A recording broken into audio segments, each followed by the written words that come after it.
내 지경을 넓혀달라고 기도하라. 내 지경을 넓혀달라고 기도하라 하는 제목으로 은혜를 나누기를 원합니다. 오늘 이제 10장 내용 이제 전체다가 고넬료가 그리스도를 영접하는 내용을 기록하고 있습니다. 고넬료가 그리스도를 영접했다 하는 것은 이 기독교 역사상 아주 중요하고 의미 있는 사건이라고 할 수가 있습니다. 왜냐하면 고넬료는 이탈리아 군대의 백부장 로마 사람이었기 때문입니다. 그러니까 최초로 이방인이면서 그리스도의 복음을 받아들이는 사람이었다 하는 것 때문에 기독교 역사에 의미 있는 사건이라고 할 수가 있습니다. 지금까지는 복음이 이제 9장까지 계속 전거되어졌던 것이 처음에는 예루살렘에 있는 유대인들에게만 복음을 막 전하니까 핍박을 해가지고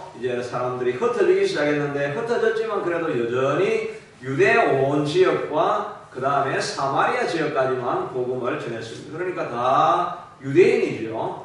그 다음에 사도 바울이 이제 복음 회심을 하고 전도를 하기 시작했는데, 그때는 다메섹에서 복음을 전했지만은 그 다메섹에서도 여전히 헬라파 유대인들이었습니다.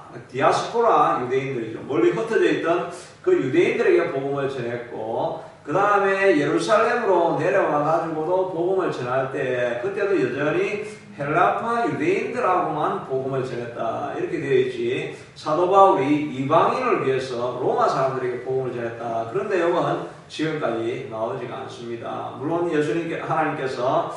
예수님께서 바울을 부르실 때 너는 내가 이방인들과 왕들을 위해서 세운 종이다 라고 말을 했지만은 아직 복음이 이방인에게는 한 번도 전해지지 않았던 것입니다. 그런데 오늘 베드로가 고넬료를 만나가지고 복음을 전하게 되어지니까 이게 정말 쉬운 일이 아니고 세계 최초로 일어난 일이었습니다. 그런데 이 베드로는 이제 2000년 동안 전해왔던 전통이 구원은 오직 유대인에게만 임한다라고 하는데, 갑자기 역사의 2000년의 전통을 깨고 고넬료에게, 이방인에게 복음을 전하려고 하니까 이게 쉽지 않은 것입니다. 그러니까 하나님의 계시의 내용이 반복해서 나오고 있는데, 고넬료가 기도할 때 천사가 와가지고 이제 내가 가서 요바에 있는 베드로를 불러오라 라고 해서 이제 천사가 그걸 불러러 갑니다. 그러니까 하니까 베드로는 또 앉아서 이제 지붕에 올라가서 기도하려고 할 때에,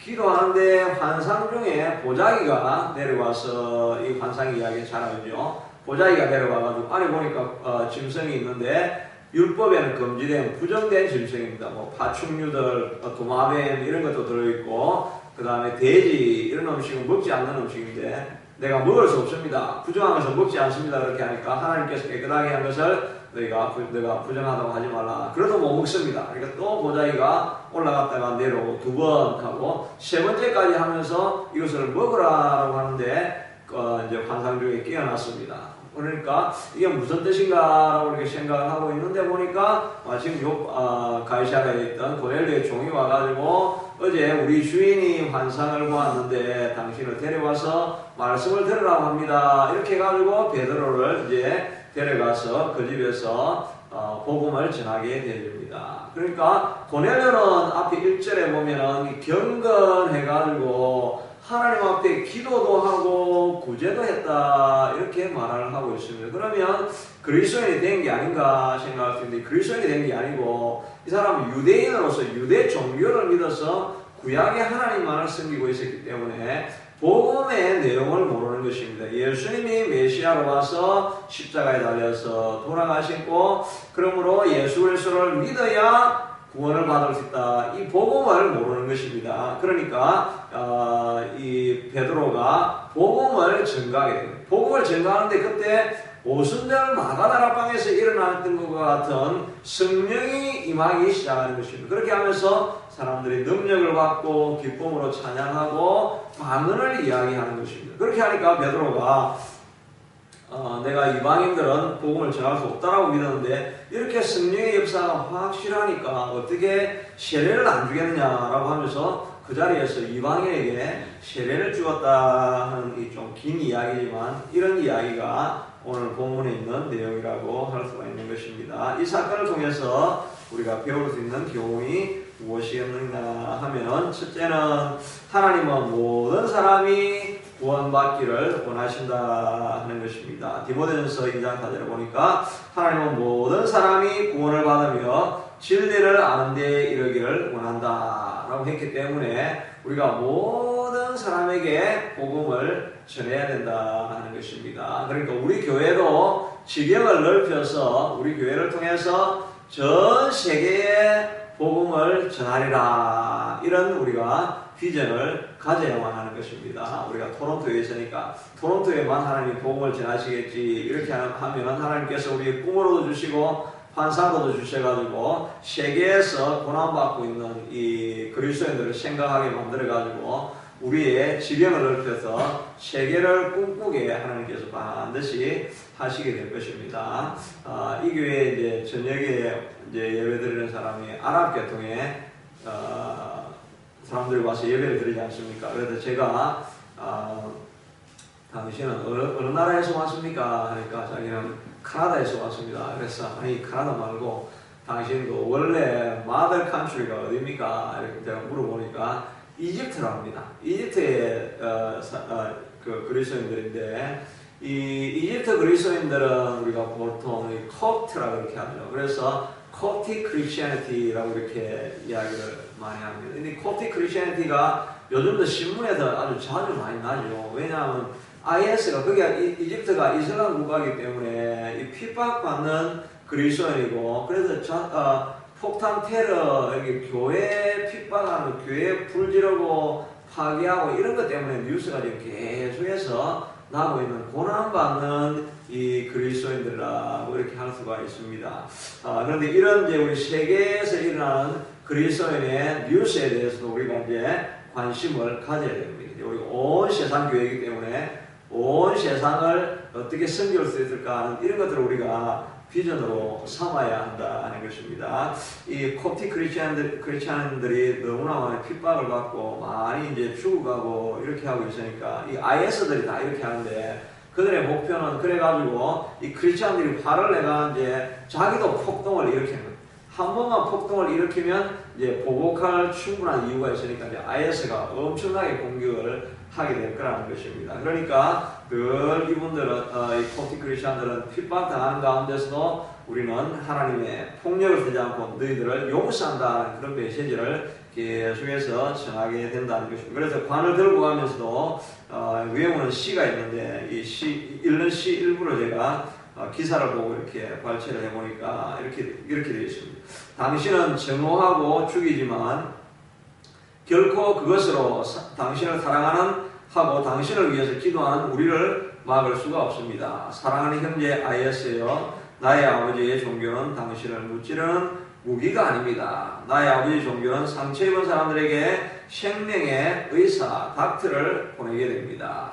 내일 당신이 뉘우치고 돌아온다면 당신은 그리스도가 누구인지 알게 될 것입니다. 이렇게 핍박당하고 폭력으로 수많은 사람들이 죽어가지만 우리는 여전히 당신을 사랑하고 폭력으로 반응하지 않습니다. 용서합니다. 이 메시지를 계속해서 전하고 있다는 것입니다. 이런 그리스도인들, 세계에 흩어져 있는 그리스도인들에게 관심을 가지고 또 이제 다른 교회도 보니까 이제 선교사 모집을 하더라고요. 아는 사람들을 이렇게 해가지고 컨택하는 것이 아니라 우리도 이제 앞으로 선교사들을 누군가를 이제 선택을 해서 그분들을 이제 한 지역을 정하든지 해가지고 그걸 위해서 우리가 계속 후원을 하고 그 지역을 우리가 선교를 세계로 삼아야 할 것입니다. 그러니까 우리가 기도하는 가운데 우리가 어느 지역으로 우리가 복음을 섬겨야 될 것인가 하는 것을 다 같이 기도하다 보면 우리가 이 나라를 섬기기를 원합니다 하면 그 나라에 어떤 선교사를 우리가 섬기기를 원하는가 이렇게 하면 뭐 그런 쪽에 관련된 사람을 찾을 수도 있고 모집을 할 수 있고 해가지고 세계 선교로 우리가 돈을 자꾸 보내야 되는데 교회 돈이 모이면 반드시 어려움이 생깁니다. 하나님께 주신 건물이면 다 그냥 빨리 하나님 나라를 위해서 자꾸 써야 물이 썩지 않게 되겠죠. 자꾸 퍼내야 우물에 샘이 자꾸 올라오는 것처럼 하나님 나라를 위해서 물질도 자꾸 이렇게 설 길을 만들어야 된다 하는 것입니다. 그래서 야베스는 기도할 때 자기가 고통 중에 태어나서, 야베스라는 말이 고통이라는 의미지 않습니까? 고통 중에 태어났는데 야베스의 기도가 유명하죠. 그래서 내게 복에 복을 더하사 내 지경을 넓혀주시고 이렇게 했는데, 요즘 개정 번역에는 보니까 내게 복에 복을 더하사가 아니고 내게 복을 주시려거든 이렇게 번역이 되어 있습니다. 하나님 만약에 내게 복을 주시려고 하면 이렇게 하십시오라고 하면서 나의 지역을 넓혀주시고 나의 지력을, 나의 사역 범위를 점점 넓혀달라고 이렇게 기도하고 있는 것입니다. 그리고 나를 도우사 환난을 없게 하시고 근심에서 벗어나게 하옵소서 이렇게 기도하는데, 우리도 기도할 때 하나님 우리 온 세상 교회의 영향력의 범위, 사역의 범위를 넓혀 주시옵소서. 우리가 하나님께서 우리에게 복을 주시려고 하거든 저 개인의 복만 넘치는 것이 아니라 나를 통해 가지고 섬길 수 있는 지경을 점점 넓혀 주십시오. 이런 기도를 여러분 꼭 하시기를 바랍니다. 선교사는 나가지를 못해도 선교사를 돕는 사람이 될 것이다. 이런 마음을 가질 수 있게 되기를 바라는 것입니다. 둘째는 우리의 고정관념을 깨뜨려야 된다는 것입니다. 이 사도 바울은 지금 베드로는 지금 2000년 동안 묵어왔던 전통을 지금 깨고 있는 것입니다. 성령이 임하시고 하나님의 역사가 우리 가운데 임하면 이런 내가 지금까지 가져왔던 고정관념과 전통과 이런 습관을 다 깨뜨리고 나아갈 수 있는 거죠. 그렇게 깨뜨려야 우리가 더 커질 수가 있게 된다는 것입니다. 그래서 이사야서 55장 8절에 보니까 이는 내 생각이 너의 생각과 다르며 나의 길은 너의 길과 다름이니라. 나의 길은 하늘이 땅보다 높은 같이 내 길은 높고 내 생각은 하늘이 땅에서 높은 것 같이 너희들보다 더 넓다라고 이야기를 말씀을 하시고 있는 것입니다. 그러니까 우리 하나님의 생각은 우리가 생각하는 것만큼의 좁은 사역이 아니라는 것입니다. 우리가 500이요 5,000명이라도 하나님은 마음을 우리에게 품으면 너희가 5,000명도 먹일 수 있다라고 말씀하시는 것이 하나님의 생각인 것입니다. 우리는 작지만은 우리 안에 들어와 계시는 하나님이 강하시고 하나님이 크시기 때문에 우리로 말미암아 큰 사역을 할 수 있다라고 이런 생각을 하셔야 합니다. 우리의 고정관념을 깨뜨려야 되는 것입니다. 우리 교회가 작다라고 생각할 것이 아니라 우리 안에 들어와 있는 하나님이 얼마나 크신데 우리가 5,000명도 먹일 수 있고 5만 명도 먹일 수 있다. 이런 하나님이 주시는 마음을 품을 수 있게 되기를 바랍니다. 그래서 이렇게 말씀하시고 이사야서 55장 넘어가서 56장에는 이 인상적인 표현을 하고 있는데 이방인이라 할지라도 하나님과 여호와와 연합한 백성은 내가 결코 분리해내지 않겠다. 이방인에 대한 구원을 이미 예언을 해주셨죠. 그리고 또 말하기를 고자도 말하기를 나는 마른 나무라 하지 말라. 고자라고 하면 생산 능력이 없는 사람이죠. 그렇게 하니까 나는 마른 나무와 같아. 이렇게 하는 그런 모습이랄지라도 마른 나무라 하지 말라. 너희가 내 약속을 신실하게 지키고 붙잡고 나아가는 언약을 굳게 잡고 나아가는 고자들이라고 하면은 이는 너는 내가 내 집에서 내 성 안에서 아들이나 딸보다 나은 기념물과 이름을 그들에게 주며 영원한 이름을 주어서 끊어지지 아니하게 할 것이라. 이 고자들은 자녀와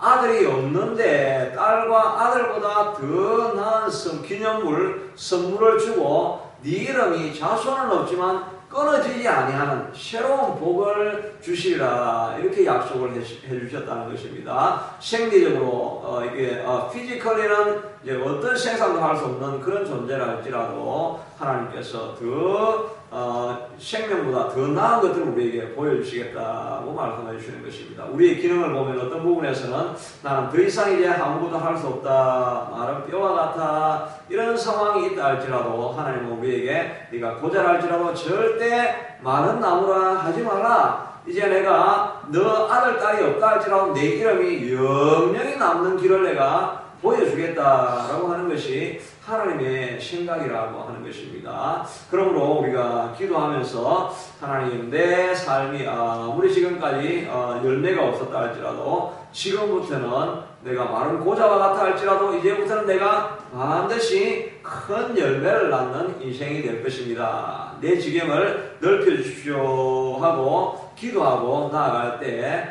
하나님을 크게 하나님의 능력을 신뢰하고 나아가면 우리를 사용해 주시게 될 것입니다. 이 기도의 제목을 가지고 이 시간 우리 같이 기도하기를 원하는데, 하나님, 내 지경을 넓혀 주시고 우리 교회의 지경을 넓혀 주시옵소서. 우리 이제 불 꺼 주시고 음악도 뒤에 켜주시고 같이 기도할 때, 하나님, 이제 내 지경을 넓혀 주시옵소서. 내가 아무리 마른 나무 짝대기와 같다 할지라도, 내가 마른 뼈와 같다 할지라도 하나님은 우리의 생각과 달라서 우리가 지경을 넓혀달라고 기도하면 하나님께서 반드시 내 지경을 넓혀주실 것입니다. 우리 교회의 지경을 넓혀주시게 될 것입니다. 이런 역사가 내 삶과 교회에 넘쳐나게 해달라고 기도하겠습니다. 고마우신 아버지 하나님, 오늘도 이 고넬료가 이방인이어서 2000년 동안 한 번도 복음이 전달되어질 수 없는 그런 존재라고 여겨졌지만, 그러나 아버지 하나님, 베드로가 모든 고정관념을 깨뜨리고 하나님의 역사를 붙들고 앞으로 나아가니까 하나님께서 이방인에게도 성령이 나가는 놀라운 역사를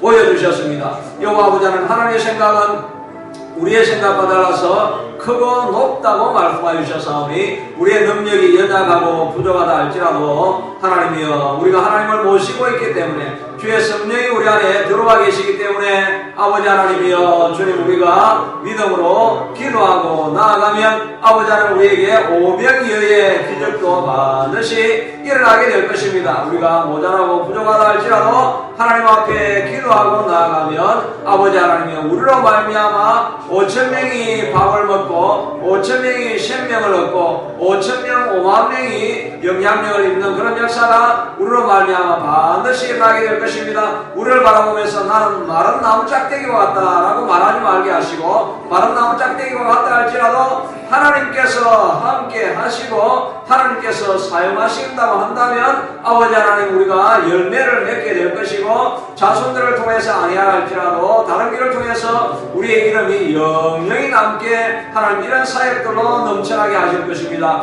하나님께서 우리에게 복을 주시려거든 내 지경을 넓혀달라고 기도하였던 야베스의 기도가 우리의 기도가 될 수 있게 도와주시옵소서. 아버지 하나님, 내게 복을 주시려거든 내 가정만 복을 받지 말게 하시고, 나로 말미암아서 지경이 점점 넓혀져서 아버지 하나님의 세계를 섬기고 지역을 섬기고 아버지 하나님, 세계 아버지 하나님, 우리가 손이 미칠 수 없는 곳에서 우리 온 세상 교회가 달려가서 세상과 열방을 섬길 수 있게 되도록 하나님이여, 우리에게 복을 주시려거든 우리의 지경을 넓혀주시옵소서라고 하는 기도로 우리가 멈추지 않고 달려갈 수 있게 하도록 하나님 도와주시옵기를 간절히 원하고 소원합니다. 여호와는 우리의 그런 비전도 주시고 꿈도 주시고 베드로에게 보여주셨던 환상을 보여주셔서 우리의 한계를 넘어설 수 있게 하도록 하나님 도와주시옵소서. 아버지 하나님, 우리가 온 세상 교회를 향해서도 꿈을 꿉니다. 우리 계속해서 기도하시면서 교회를 위해서 기도할 때 하나님 부흥 임하게 하소서. 예배